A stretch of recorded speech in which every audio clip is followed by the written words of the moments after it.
I'm out here on the farm, and even though I'm still recovering, the activity doesn't stop. My husband was hanging out with the turkeys right at sundown. Everything looked normal to the naked eye, but as usual, I didn't notice anything until I slowed the film down. Whether they are elementals or dimensionals, they are operating on a completely different clock than we are.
I also want to remind everyone to stay vigilant.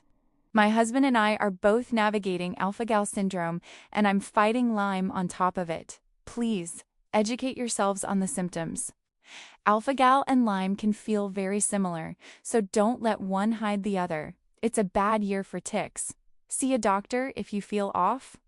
I'm Strangeness Afoot, and I'll see you in the next one. Please like and subscribe.